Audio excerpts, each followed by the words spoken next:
A 7.7 magnitude rupture just struck the Japan Trench, but the true danger is the impossible, dead silence that followed.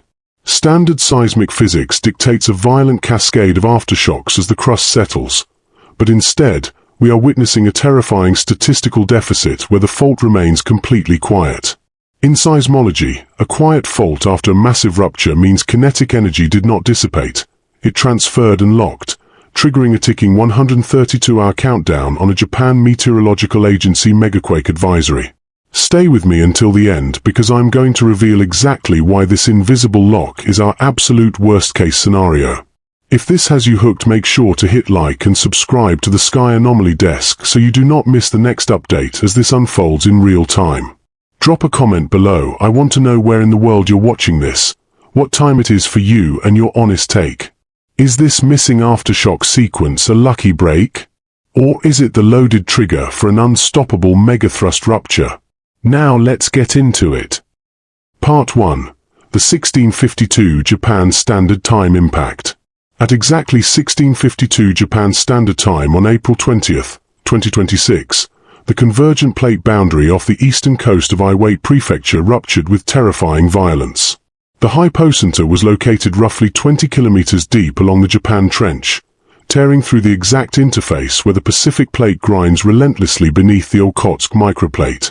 Initially flagged by the Japan Meteorological Agency as an M7.5 event, the United States Geological Survey quickly refined the telemetry to a moment magnitude of 7.4. This was a massive, 12-second crustal failure that generated peak ground accelerations of 0.404 g and a maximum fault slip of 4.735 meters near the hypocenter.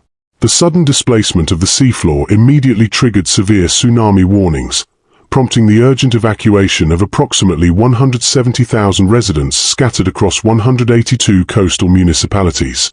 Within minutes, the displaced ocean surged toward the coast, sending tsunamis measuring between 40 and 80 centimeters directly into Kuji and Miyako ports. To the local population, the violent shaking and subsequent tidal surges felt like the apex of the crisis, triggering the disciplined emergency protocols of a hardened society. However, the acute danger was not the initial impact, but the data anomaly that emerged in the immediate aftermath. When the JMA released its 1730 Japan Standard Time Bulletin, a chilling realization washed over seismologists.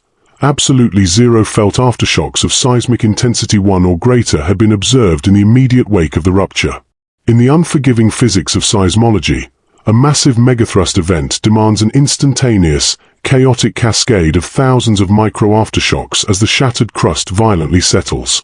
Instead, the sophisticated monitoring instruments recorded an impossible zero-count early felt aftershock window. While the public physically felt the initial, terrifying shake, the fault zone below had inexplicably gone dead silent. This was not a reassuring sign of stabilization. It was a systemic warning of an acute anomaly. The absolute absence of post-rupture tremor proves that the immense kinetic energy of the main shock did not safely dissipate into the surrounding rock. Instead of releasing the stored tectonic stress, the crust had simply absorbed the shock, transferring the massive load and locking the fault into a highly volatile, unnatural equilibrium. The physics of the Japan Trench are entirely indifferent to human survival, and this silence proves the true threat is only just beginning. Part 2. The Deep Dielectric Mask.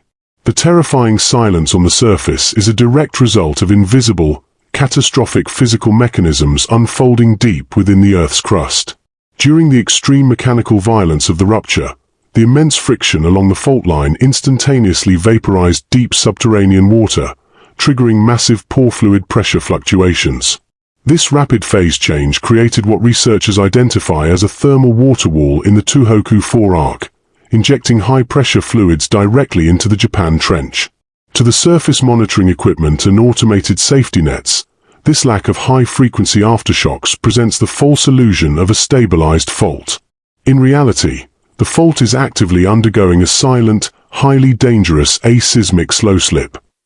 The sudden vaporization and fluid migration have violently spiked the fault's friction coefficient, creating a transient structural lock that prevents the normal dissipation of seismic energy. The fault is essentially jammed, silently accumulating colossal stress for a secondary megathrust rupture while hiding out of sight from conventional seismometers. As if the indifferent forces of terrestrial physics were not enough, humanity's orbital safety nets are simultaneously collapsing under an extraterrestrial assault. A massive coronal mass ejection, traveling at speeds up to 1,700 kilometers per second, has bombarded the Earth, triggering a severe S4 solar radiation storm. This intense cosmic weather is flooding the orbital environment with relativistic killer electrons. These high-energy particles easily penetrate the protective shielding of our early warning satellites, leading to a phenomenon known as deep dielectric charging. As the electrical charge accumulates within the internal dielectric components and circuit boards of the telemetry network, it causes spontaneous electrostatic discharges, bit flips, and severe signal degradation. The satellites designed to monitor GPS ground deformation and transmit critical early warning data back to Japan are being systematically blinded by this deep dielectric charging exactly when their data is most critical. This is a systemic overload with zero margin for error. The horrific combination of a thermal water wall actively lubricating and locking the subsurface fault, alongside a severe solar storm paralyzing our orbital telemetry, creates an unparalleled crisis.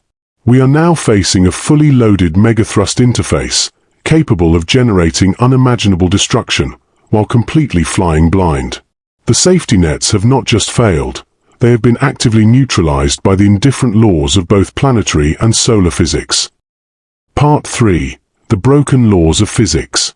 In the established domain of statistical seismology, there are strict mathematical rules that dictate how a ruptured fault must behave, and the April 20th event is actively violating all of them. The most glaring deviation involves Bartha's law, a foundational principle stating that the largest aftershock in any sequence should be approximately 1.2 magnitude units smaller than the main shock. For an initial rupture of magnitude 7.7, the physical models demand a violent secondary release, an aftershock of at least magnitude 6.3 or 6.5. However, the most significant subsequent event recorded by the instruments peaked at a mere magnitude 5.6. This creates an immense 2.1 magnitude deficit, a discrepancy that fundamentally breaks our understanding of tectonic physics. Because the moment magnitude scale is logarithmic, where each full unit represents roughly 32 times more energy, a 2.1 magnitude gap means this aftershock sequence is releasing over 1,000 times less kinetic energy than the mathematical rulebook dictates. But the breakdown of planetary physics does not stop there. The expected decay of post-rupture tremor is governed by Mori's law, which predicts a rapid but smoothly declining frequency of smaller aftershocks. Instead of tracing this curve, the fault's activity is plotting drastically underneath it, generating a fractional portion of the anticipated microseismicity. The expected thousands of tiny adjustments simply are not happening, leaving massive pockets of unresolved strain. Compounding this silence is a severe distortion in the Tenberg-Richter distribution, the formula that governs the ratio of small to large events within a given sequence. The critical B value within this distribution is steadily dropping. In a healthy, relaxing fault, a stable B value indicates a balanced cascade of stress relief. A dropping B value, conversely, signals an unnatural suppression of small-scale fracturing, proving that tectonic stress is not dissipating but coalescing into an increasingly volatile, locked state. When you map these deviations together, the scale of the anomaly is staggering. The current 2.1 magnitude gap places the Japan trench sequence deep into the 1 to 2% extreme statistical tail of all earthquake sequences ever observed in recorded history. The Earth is not healing, it is holding its breath. The kinetic energy from the magnitude 7.7 impact did not vanish into the void. It is trapped beneath the seafloor, generating a loaded spring of tectonic tension while perfectly mimicking the illusion of calm. The physics of the lithosphere are entirely indifferent to human survival, and they are currently waiting for the inevitable, violent re-equilibration. Part 4. The ETAS algorithm failure. As the raw physics of the Japan trench break down, the technological safety nets designed to protect the population have triggered a systemic overload of their own. Global earthquake forecasting and early warning systems rely heavily on the epidemic-type aftershock sequence model, commonly known as ETAS, to predict the clustering and temporal evolution of post-main shock hazards. This automated architecture was specifically engineered to process massive streams of seismic data and issue life-saving alerts. However, in the wake of the April 20th rupture, these exact protective algorithms became the mechanism that erased the most critical warning signs. Following a massive megathrust earthquake, the resulting seismic waveforms become incredibly chaotic and dense, creating a tangled web of overlapping frequencies known to seismologists as the main shock coda. To prevent predictive models from being overwhelmed by this raw data deluge, modern ETS-based systems employ advanced matched filter software and artificial intelligence neural networks. These algorithms are aggressively trained to scrub the incoming telemetry, filtering out what they deem to be chaotic noise to clean up the data feeds for human analysts.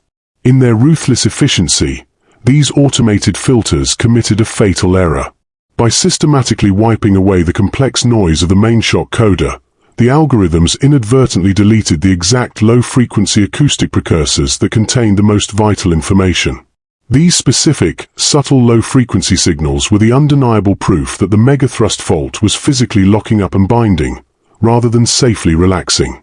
The AI scrubbed the actual sound of the locking mechanism, classifying it as irrelevant data interference. The catastrophic irony is that the prediction systems operated exactly as programmed. The ETS algorithms registered the artificially cleaned data, which now lacked both the expected high-frequency micro-aftershocks and the deleted low-frequency precursors, and mathematically interpreted this engineered silence as a return to baseline stability. Automated systems evaluated a terrifying tectonic lock and declared it a state of relaxation. This systemic overload blinded the world's leading seismologists to the critical locking taking place deep within the subduction zone. Our most sophisticated safety nets did not simply fail to see the anomaly. They actively manufactured a blind spot, hiding an escalating, existential threat behind a wall of sanitized, algorithmically perfected data. The blind trust placed in these neural networks meant that the absence of conventional data was not treated as a horrifying anomaly, but mathematically verified as safety. Consequently, millions of people were left unaware that the silence they were experiencing was not the end of the crisis, but the active, invisible loading phase of a vastly more destructive tectonic event. Part 5. Normalization of the deviance. The technological failure of our algorithms was ultimately compounded by a far more dangerous human vulnerability, the psychological normalization of deviance. When the expected cascade of micro-aftershocks failed to materialize following the 7.7 magnitude rupture, monitoring agencies fell into a catastrophic institutional trap.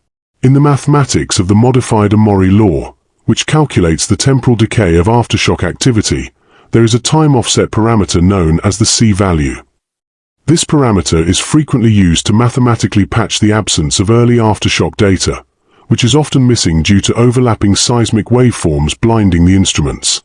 Instead of recognizing the dead silence along the Japan Trench as a terrifying physical reality, authorities dismissed the missing data as a standard instrument artifact, using the C-value to artificially smooth over a fatal anomaly.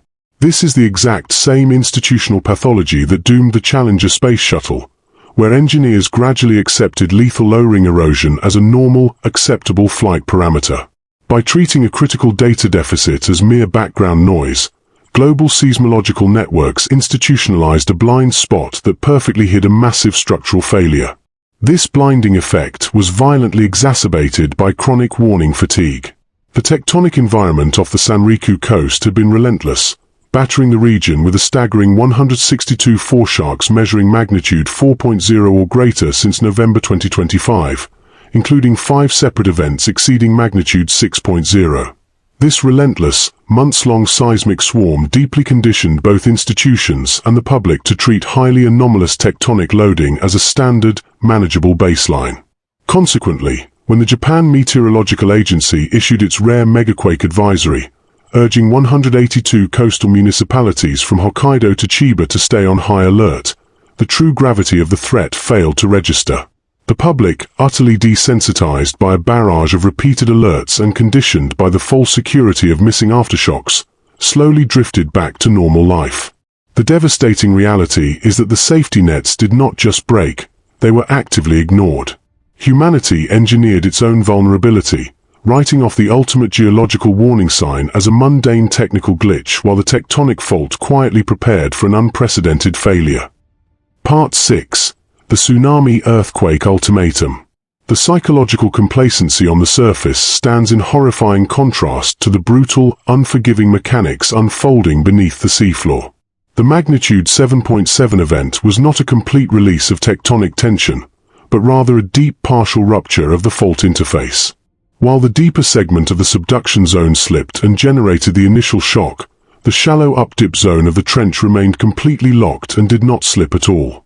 In the strict, indifferent physics of the Earth's crust, the immense kinetic energy from that deep slip did not simply vanish.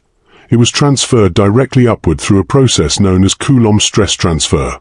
The unruptured shallow segment is now bearing a massively concentrated, asymmetrical load, pushing it to the absolute brink of structural failure. This specific fault geometry creates a terrifying, zero margin for error ultimatum. If this newly stressed shallow segment fails, it will not trigger a conventional seismic event, but rather a deceptive and catastrophic tsunami earthquake. Because shallow rock is weaker, a rupture here happens relatively slowly, generating low-frequency seismic waves that produce surprisingly mild, gentle swaying on land. To the coastal populations, this mild shaking will feel deceptively safe, suggesting the danger has entirely passed. However, this slow, shallow slip displaces a colossal volume of the overlying ocean, pushing massive columns of water upward to generate a wall of destruction. This is the exact mechanism that triggered the 1896 Sanriku earthquake, an event that barely shook the coastal villages but subsequently unleashed 38-meter-high waves that annihilated entire populations. Surviving a deep partial fault rupture requires absolute perfection, yet our emergency frameworks are fundamentally unequipped for this physics. Because the ground shaking on land will be mild, the visceral human instinct to flee will not be triggered. Furthermore, the automated warning systems, designed to measure violent, high-frequency ground acceleration, will not activate with sufficient urgency. If the shallow updip zone unzips, the displacement will generate a monolithic wall of water with almost zero warning. The population is trapped in a binary outcome where any partial failure of the warning apparatus ensures complete systemic annihilation, leaving them entirely at the mercy of a silent, impending deluge. Part 7. The Polycrisis Inventory Stack. To grasp the true horror of the Sanriku seismic deficit, we must zoom out from the highly localized geometry of the Japan Trench and examine the global context of the exact 72-hour window from April 20th to April 23rd, 2026.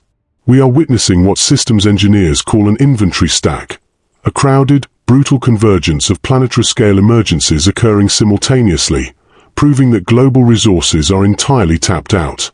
Defense spending is skyrocketing globally in response to geopolitical fracturing, with over half of the world's countries drastically increasing their military budgets, while international humanitarian structures are systematically breaking down under the strain. Look at the concurrent timeline. In the Middle East, the ongoing Iran war has resulted in the closure of the Strait of Hormuz, severing 25% of the global phosphate supply and instantly driving nitrogen fertilizer prices up by an astronomical 70%. For Japan, this geopolitical chokehold has directly engineered the Reiwa rice crisis and severely compromised the fuel supply chains fundamentally required to run backup generators at vulnerable nuclear facilities. Concurrently, on April 23rd, scientists issued a catastrophic warning regarding the Atlantic Meridional Overturning Circulation, or AMOC. This critical ocean current is exhibiting severe instability, threatening a complete systemic collapse that is already inducing extreme droughts across several continents and crashing marine populations, including record-low cod populations in the United Kingdom. In North America, toxic dust storms laced with heavy metals are blowing off the receding Great Salt Lake, creating a localized atmospheric health crisis that is actively draining the emergency response bandwidth of the United States. In the global south, catastrophic, grinding civil wars in Myanmar and Sudan are achieving unprecedented levels of brutality. The Sudan conflict alone has killed over 150,000 people, internally displaced 14 million human beings, and pushed 19.2 million into severe food insecurity, systematically tearing the region's social fabric apart. The world is actively fracturing across multiple, independent stress points, each demanding immense logistical and financial intervention. This is a planetary system operating at absolute maximum capacity, teetering on the edge of a cascading failure, and entirely tapped out. Part 8. The Coincident Load Collapse. This exact convergence of global disasters introduces a fatal paradigm into our survival equations, the coincident load event. In electrical engineering, a coincident load occurs when multiple, independent nodes draw maximum current simultaneously, exceeding the grid's total operating capacity and triggering a catastrophic, system-wide blackout. Humanity's international disaster response bandwidth is currently experiencing a global coincident load collapse. The convergence of the Iran war, the AMOC climate instability, and the massive humanitarian voids in Sudan and Myanmar has effectively drained the Pacific's international disaster relief stockpiles. The numbers are stark, unforgiving, and devoid of any optimism. Under the weight of these overlapping, simultaneous crises, global humanitarian funding has been brutally slashed by 90%. The international safety nets that were meticulously designed to catch collapsing nations simply no longer exist. This systemic exhaustion means that Japan is currently facing the Sanriku anomaly entirely and utterly isolated. If the silent, hyperstress segment of the Japan Trench fully unzips into an MW 9.0 plus megathrust disaster right now, there will be no massive armada of international aid ships, no endless supply of foreign relief funds, and no surplus of global emergency personnel deploying to the Pacific. The global emergency response grid is fundamentally offline. The terrifying reality of this coincident load collapse is that it strips away the illusion of our collective resilience. We rely on the assumption that when localized safety nets fail, international ones will hold. But the planetary physics dictating the stress accumulation off the coast of Honshu are entirely indifferent to human supply chain disruptions, geopolitical conflicts, or humanitarian funding deficits. Tectonic plates do not negotiate, and they do not pause their relentless geological engine to wait for human resources to replenish.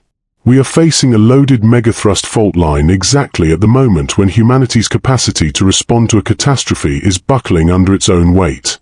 The isolation is absolute, the global safety nets are failing, and the margin for error has been permanently reduced to zero. Part 9. The HAARP Scale Mismatch. As the global safety nets buckle and the polar crisis accelerates, a secondary symptom of systemic overload has emerged in the public consciousness: the viral proliferation of conspiracy theories blaming human technology for the seismic anomaly. Specifically, rampant claims assert that the High-Frequency Active Auroral Research Program, or HAARP, was weaponized to either trigger the April 20th rupture or suppress its aftershocks. However, addressing this requires exposing a mathematically terrifying reality. Human engineering is fundamentally incapable of initiating or stopping an event of this magnitude due to an insurmountable scale mismatch. The HAARP facility is an ionospheric research station with a transmission capability that strictly tops out at 3.6 megawatts. While this may sound substantial for a surface antenna array, it is infinitesimal when measured against the brutal mechanics of the lithosphere. The kinetic energy released by an earthquake is governed by the Tenberg-Richter magnitude energy formula, where a magnitude 7.7 megathrust rupture discharges approximately $2.20 times 10 carat 16 joules of energy into the Earth's crust. To contextualize this massive figure, $2.20 times 10 carat 16 joules is the energy equivalent of hundreds of modern thermonuclear warheads detonating simultaneously 20 kilometers underground. Comparing a 3.6 megawatt radio transmitter to a subduction zone failure is the mathematical equivalent of comparing a single candle to a continent-spanning forest fire. The belief that a surface antenna array can manipulate a fault line at that depth represents a profound psychological denial of our own fragility and a fundamental failure to grasp the sheer planetary scale of geological violence. It is a comforting fiction that assigns human agency to an event that is entirely dictated by the indifferent, overwhelming forces of planetary geology. Humanity's technological prowess is mathematically irrelevant in the face of these deep Earth mechanics, rendering our most advanced instruments utterly powerless to halt the accumulation of seismic tension. Part 10. The Unstoppable Tectonic Engine. The psychological need to blame a human apparatus like HAARP distracts from a far more horrifying truth. Human weapons and transmitters can be unplugged, reasoned with, or dismantled, but tectonic physics cannot be stopped, negotiated with, or turned off. The forces driving the Japan Trench operate on a scale that renders human existence entirely incidental. The magnitude 7.7 event physically ruptured a massive slab of the Earth's crust measuring roughly 70 by 35 kilometers. This immense block of rock, locked deep beneath the ocean floor, was violently shifted by nearly 5 meters in a mere 12 seconds. This deformation is driven by the relentless, grinding engine of plate tectonics, specifically the Pacific plate forcing itself relentlessly downward beneath the Okhotsk microplate of northern Japan. This mechanism has been operating blindly for millions of years, accumulating elastic strain in the crust like a tightening planetary spring until the frictional resistance is violently overcome.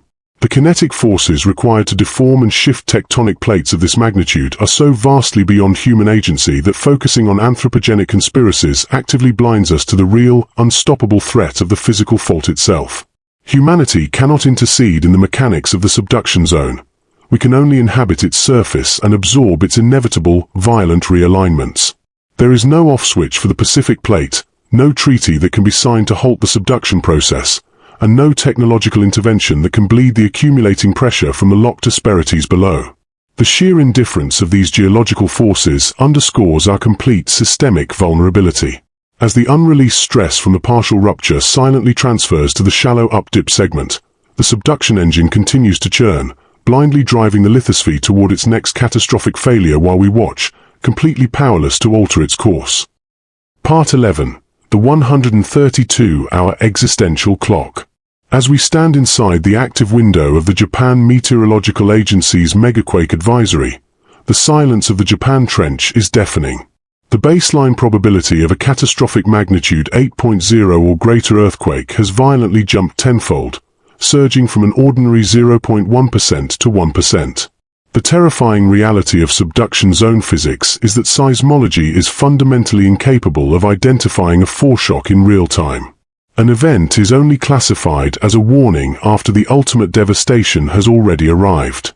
History provides the inescapable precedents. The March 9, 2011, magnitude 7.3 earthquake that was treated as a main shock, only to be followed 2 days later by the apocalyptic Tohoku magnitude 9.0.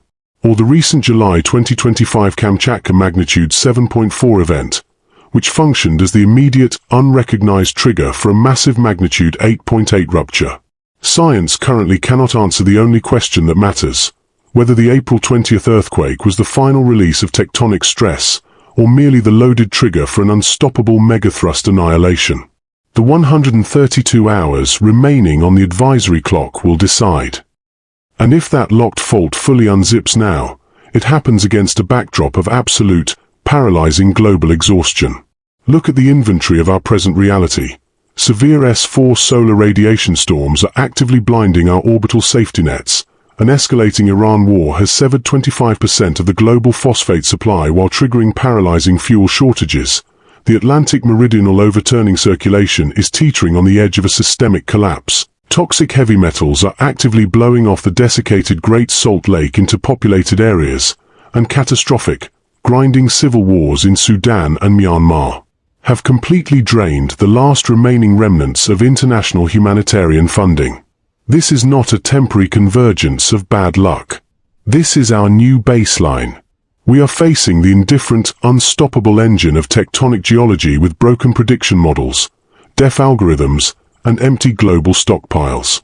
How many simultaneous planetary emergencies can humanity absorb before the entire system breaks forever?